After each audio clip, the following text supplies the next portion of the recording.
අපි දැන් ඉන්නේ අයිසන් ගාඩ් වල ගස්ගොපල්ලෝ බලකොටුව විනාශම කරලා සරුමාන්වත් විනාශ කරලා මේකට නම් සෞරෝන්ට ගොඩක් තරහ ගිහින් ඇත්තේ. පිපින් හොරෙන් ෆැලන්ටියර් එක බලන්න ගිහින් ලොකු අවුලක් කරගෙන සෞරෝන් දැන් හිතාගෙන ඉන්නේ මුද්ද තියෙන්නේ පිපින් ළඟ කියලා. යුද්ධේ පටන් ගන්නයි යන්නේ. සෞරෝන් ගලකට පහර දෙන්නේ මිනාස් ටිරිත් වලට කියලා ගැන්ඩල්ෆ් කියනවා. ගැන්ඩල්ෆ් පිපින්වත් එකගෙන් මිනාස් ටිරිත් වලට පිටත් වෙනවා. පණිවිඩ එලිදල්වලා ගොන්ඩෝර් අපෙන් උදව් ඉල්ලනවා. තියෝඩන් රජතුමා තීරණය කරා අපි අනිවාර්යෙන් සටනට යන්නවා කියලා.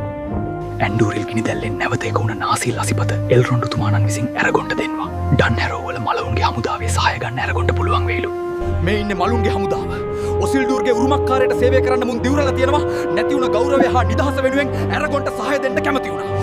අපි ආවා ගොන්ඩෝර් බේරගන්න. Hold your ground! Fight! මිනිස් සංහතියම වෙනුවෙන් එකෙක්වත් ඉතුරු කරන්න එපා. පහර දියම්! අපේ අන්තිම හුස්ම වැටෙනකන් සෞරෝන්ට කවදාවත් දිනන්න දෙන්නේ නැහැ. කවදාවත් අදුරට රජ කරන්න ඉඩ දෙන්නේ නැහැ. ඔවුන් පොරොන්දුව ඉටු කළා. නැති වුණ ගෞරවය අපහුව ඔවුන් ලබා ගත්තා. ඉසිල්ඩූර්ගේ සාපයෙන් ඇරගොන්න ඔවුන්ව නිදහස් කරා.